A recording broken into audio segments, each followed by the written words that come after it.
Okay, so today's lecture is going to be on the populist era.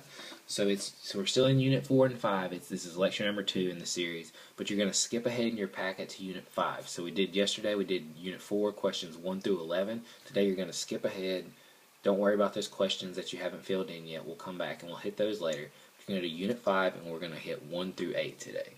So we're going to talk about the populist era. So the idea, we're going to hit more the farming aspects, the social issues that were occurring in the country during industrialization and this new farming out west. So the first thing, so it's also called the Gilded Age. So this idea of gilded was a term came up with by Mark Twain, and basically it means thinly covered in gold. So the idea of, imagine a coin, and underneath it's this really sort of crappy metal or something very cheap, but outside it's covered in this idea, this gold, very expensive sort of covering. So the idea is he's talking about big business at this time. So from the outside, big business looks great. All the factories are making lots of money. People are getting rich off of it. We're making huge profits. It's helping the country in some ways. So the idea is it looks great from the outside, but once you scratch the surface, or once you get down and really sort of scratch at that surface, it's a really ugly underneath. So you have a lot of problems happening just beyond the surface. So you have poor conditions for laborers, you have child labor occurring, and you also have terrible conditions for farmers as well, which we're going to get into right now. So for number one, so during the Gilded Age, so this is that same idea we just spoke about. So there's a widespread financial difficulty for farmers. So there's a couple reasons for that. So this is number one. The first thing is overproduction. So this idea we've sort of talked about before, where there's a surplus of goods. So there's new lands out west, more people are out there, more people are farming. But the problem is there's not a huge growing population that would support that much stuff. So the idea is there's too much being produced, so prices are going to go down because there's not enough people wanting it. So the second thing for that question is tariff policies. So we talked about tariff policies with Jackson, and even before that, it's the idea of making foreign goods more expensive, but making domestic goods more likely to be bought because they're lower than these foreign goods. The problem was that because farmers were making next to nothing on their crops, so very little return for their investment there, they were forced to buy these expensive domestic goods because the tariffs were so high that foreign goods were too expensive as well. So you're forced to buy sort of overpriced American goods with money you didn't have. So these farmers were not making a lot of money, and they were forced to buy high-priced goods. The third thing is dealing with the monetary policies. So during this time, our currency is linked to the gold standard. So how much gold we have is how much money is in circulation. The idea during this time was that was really hurting the farmers because gold is a precious metal. It's hard to come by, and it was really being held by those who were the very elite. So it was really hard for farmers and other like individual laborers to get their hands on gold or anything that would be tied to the monetary system. So this is where you see a lot more emphasis on adding adding silver to our currency. This because silver was much more plentiful than gold, so the idea was more people could get their hands on silver, more people could buy what they need. So we're going to skip ahead, skip the populace. We'll come back to them. So the Grange movement. So they were before the populace. So what was it? Mainly it was an advocacy group for farmers. So the idea of sort of farmers coming together and standing up for themselves. So what did they stand for? The idea of sort of changing the way government treats farmers. So they stood for farmers' rights. They stood for changing policies to not favor big business the way it had been in the past, or it was currently as well. So who was a part of it? It was mainly centered around the sort of the northwest, western lands, so farmers out there. But the interesting thing to think about with this is who would want to be a part of it. So we just got out of the Civil War. We just dealt with slavery. But the problem is a lot of those former slaves are still in the South because they have nowhere to go. And this idea of sharecropping comes up. So former slaves are sharecropping, which means they're basically farming land for wealthy landowners. So the landowner would give this land out, or basically rent it out to former enslaved or other poor white individuals, and they would farm that land and basically have to pay off the rent, and then the rest they could keep. This was not a very profit-making endeavor. But sharecroppers, so for number two, sharecroppers may have been a group who would want to have joined them. The problem was that probably scared the crap out of people in charge in the government. So you have this idea okay, you have this movement that's sort of taking farmers out in the Midwest, Western lands.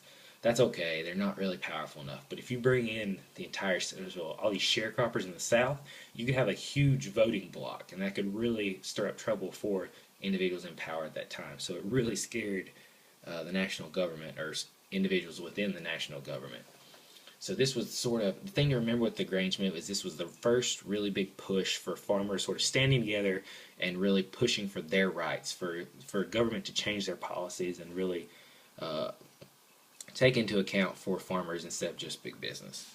So now we're going to go back to the populists. So this is the party that came after the Grange movement. So this is sort of the political party that embraced some of their ideals and sort of took it farther. So for number 4, so what was its purpose or why was it formed? It's also called the People's Party. So that sort of gives you an idea of what they're shooting for. They want to represent the people or the common man. So they were formed to represent poor farmers in the South and the West. So their main thing was they were against banks, they were against railroads, they were against elites. They want to put the power back into the hands of the farmers, the poor, the common man, like we said earlier. So the Omaha platform. So this was the first platform. So the first basically way of the Populist Party saying this is what we stand for. So that's what the Omaha platform is. But what it said, so for number 8, so it states their goal is to give back power to the plain people. So when you hear that plain people, it's mainly what they're thinking of as laborers and farmers. So sort of taking that power away from those few elite and giving it back to the masses, sort of redistributing all this power back to people who actually are working for it. So this is their first really big push to get their name out there to show what they stand for. So as this goes on, they have a lot of successes, they have a lot of failures. So we'll start with failures first. So number 5. So they have a political candidate during this time named William Jennings Bryan, and he failed to win the election. So that was one major failure. So that sort of doomed the party. It showed they might not have the support to really push for the presidency and really get a lot of their demands met at this time. Another thing is they didn't appeal to enough voters. So this idea of they're really pushing for farmers, but it was really focused just on this like sort of farmers and the lower wage workers. So this idea they didn't appeal to enough people, so they were never going to really gain enough power to really get in control of the U.S. government. So that was another problem. Another thing is they just lacked the funds because they're really pushing for these individuals. These individuals didn't really have a lot of money to sort of give back to them, and this led to a lack of funds for the Populist Party. Some successes though.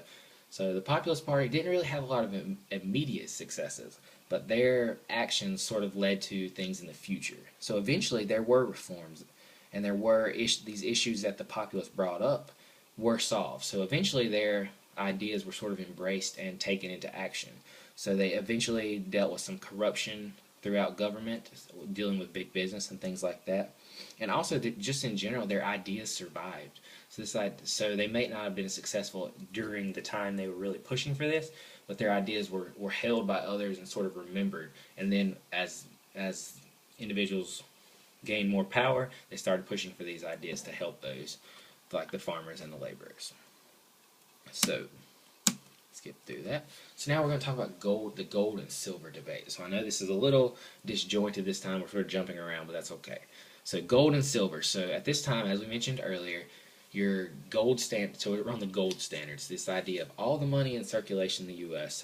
So all the money is attached to the amount of gold we have, and this was really backed up by the Republicans. So the Republicans are really holding this gold standard up, saying this is the way to go.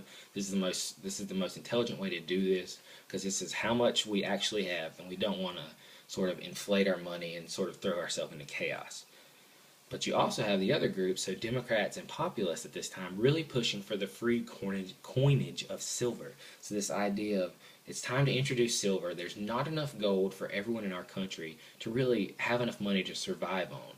So this idea of if we coin silver, which was plentiful at this time, we can help a lot of the problems with farmers. We can help a lot of the problems with laborers, so individuals working in the Northeast or other places working for wages, and this will solve a lot of our problems. So why would a farmer want this? So dealing with number 6, so this would allow them to gain access to money. So it wasn't easy for them to pay off their debts because they couldn't get their hands on enough money to do so. So hopefully this would drive up the prices of their crops help them pay off their debts more quickly. And right with number 6 as well, you see this term called bimetallism. That's another sort of term associated with the coinage of silver. So adding silver to the currency. So that's a good thing to know, that bimetallism term. So, and then the last guy, so we sort of hit on him previously. So this William Jennings Bryan character. So he's a huge populist sort of figurehead for their group. And he gave the Cross of Gold speech. So for number 7, William Jennings Bryan gave the speech. And it advocated for what we've been talking about, bimetallism, or the free coinage of silver. So adding silver to the currency in the U.S. And it was considered one of the greatest speeches of its time, because he basically was up there saying, you will not crucify the farmers, the laborers on your cross of gold, speaking to the industrialists, those in big business, because basically he was saying that by having this gold standard, you're basically making everyone else suffer so you can make more profits and succeed. So that is all for today, and that'll be it.